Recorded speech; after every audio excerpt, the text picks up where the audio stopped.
going to be going on a adventure elopement. So we're gonna go hike up with a couple. Gonna be like a 2.5 hour hike up to beautiful Alpine Lake Isabel. We're gonna be passing a couple lakes.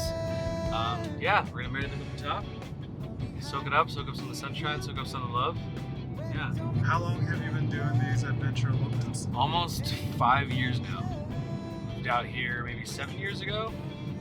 And then, now this is my daily commute. My commute used to be in LA traffic, and now it's on winding mountain roads next to rivers and lakes. So, pretty stoked about it. Has your Disney persona ever crept into this? Yeah, definitely. Sometimes couples reach out specifically because they're fans of Johnny Tsunami or they're fans of anything that I've done and want me to specifically be there, which is pretty rad, and that's super cool. Other times though, they'll hire me through a company, and they'll just see my name. Oh, Brandon Baker is this random guy who's going to show up that maybe we've had a phone call with, or maybe they've seen my picture and maybe they'll figure out on the phone call, they're like, oh my god, we do know who this guy is. And some other times they'll show up on the day of and figure it out that day, or there'll be a bridesmaid or a groomsman who reaches over to as the bride. There's been one time where there was a bride walking down the aisle and we're all waiting up there. It's me, the groom, all the groomsmen, the bridesmaids, everyone's made their way down, and one of the groomsmen, I think the best man, goes over to the groom and says something to him, and the groom looks over to me, he's like, are you fucking Johnny Tsunami? And I'm like, yeah, I am. And all of the groomsmen erupt into a huge fucking noise, and everyone's dapping me up. And I'm like, okay, let's relax, let's chill out. There's a bride coming. The bride's still waiting for our cue. So get everyone to chill out. At the end of the ceremony, we're all taking pictures, and everyone's super cool, and we're throwing up shakas. And the bride still has no idea who I am. She just thinks that everyone's super stoked about their officiant.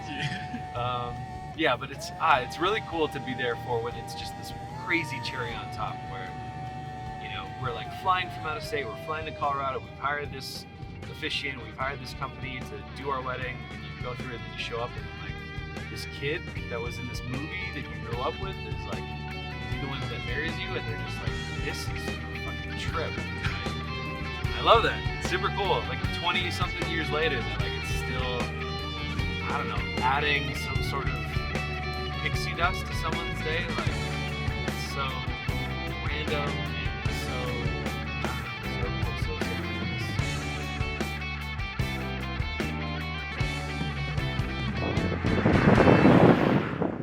A theme that always comes up for me is my appreciation for space. Yeah, there is so much metaphorical and literal space out here. It does feel expansive and open, and there's a peace that comes with that. Definitely moving out here, there was a bit of that culture shock, the lack of people, the lack of diversity in some ways, the lack of stimulation in other ways. And it took me a little bit to understand how to slow down and how to be. Nature's obviously super helpful for that. But that space, was pivotal, because I didn't really have that in my life in California. I started acting when I was 11 or 12, and all of a sudden, I'm 13, maybe probably at that point, and I'm working 40 hours a week, going to school full time, and for the next, 5 or 6 years, I'm a working adult.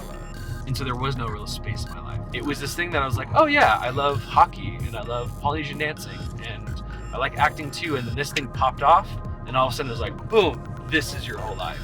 Or this is how people identify you. When you walk into a room, here's what everyone wants to talk about. Or here's what your auntie and uncles want to talk about. Here's what your grandma wants to talk, so everything is just dictated towards that. And I move out here, I didn't know a single person, and that was lonely and scary at times. But then on the other side of that was, all of this freedom. How do you wish to construct yourself? How do you wish to self-actualize? And the space here really helped with that. I was a really picky eater as a kid, and And so my Nana, my Filipino grandmother, would always make me this, what affectionately we call Nana's fried rice, which is super, super basic. There's oil, there's some seasoning salts, there's rice, and there's chicken, and that's it. Whereas now, she would sometimes throw bacon in there, she would sometimes throw eggs in there, she would sometimes throw green onions in there, but me being a picky eater as a kid, I was just like, no, I don't want any of that. You should probably see that I would leave all of those things at the bottom of my bowl and just eat everything else around it. Now, I have actually grown up somewhat and have matured. I'm not as much of a man boy anymore, so Nana's fried rice for myself has evolved. Specifically talking about me leaving LA, that really became when I left. Yeah, total comfort food for me, and definitely soul food for me. I mean, like it definitely reminds me of when I was a real like young kid. She would make it in like rice balls, and she would like hand feed it to me, my brother, sister, my cousins. Yeah, so I was literally like, you know, eating from her hands. And so for me, it's always been this beautiful thing for me as a Filipino. Now I know that it's not like classically like the Filipino dish, right? Like it's not like pancit or like adobo, but for me, that's always been the thing that's always made me feel connected to like, yeah, my Nana, my childhood. I definitely steered the direction in the way that it is currently incarnated. And even as a kid, because yet again, I was the annoying one. Like my brother and sister, my cousins would eat whatever she made, but this was this thing that she made just for me, which I've never really honestly put it together in that way until right now. But that was like me just like wanting some specific act of love in some way. And she would always do it for me. And yeah, I love her so much for it. What would your like final meal be? It would be that. I do love road trips, and I do love being on the road, and I do love queuing up like an awesome playlist and some beautiful vistas. And this car is great. It's super comfy. This is a Lexus 200 CT hatchback hybrid. So it's great gas mileage, and it really performs well on these like windy mountain roads. Like it's nice and low to the ground. You know, it's got a little bit of a pop, so I can feel like I'm a little cool as I'm winding up these mountain roads. And then honestly, like throwing on some winter tires. I have like tires that I change out for winter season, for summer season, and they grip super well. Because I drive so much, you know, like it would be smart perhaps if I had a bigger car for like the winter months, but that would just be a lot of wear and tear and a lot of gas. And so luckily to this guy, you know, I can put the seats down, I can throw a paddleboard in here, I can throw, yeah, skateboards, snowboards. But as someone who lives in Denver, it's also a great little city car. Yeah, playing music in a band, just a weird, random, late life bucket list thing. I always loved playing music, played music actually in the Polynesian Dance Club and did that competitively growing up. Yeah, we were part of that dance group, Yorana Teotea. UC Santa Barbara Polynesian Dance Group. While I was participating with this club, come up with new dance moves, and the research I did led me to find a group out in Orange County called Nonacina. Shout out. Kind of a side note, I only had channels 2 through 13 growing up. I never had like Disney Channel or anything like that. Oh, funny. Yeah. So when I first met Brandon, he came to one of the practices. A little girl came up to get his autograph. And in my mind, because I was just so focused on Tahitian dance, that I was like, wow, that little girl knows that Brandon used to be in Nonacina.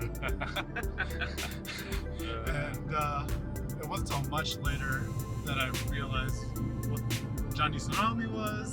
One of my good buddies was telling me, he's like, hey man, like, that movie really meant a lot to me because he's a Filipino dude, and he was like, oh, you're like the first guy that I saw up on the screen that like looked like me, and it really felt that like, oh, like this is my movie. This is like what I really belong to.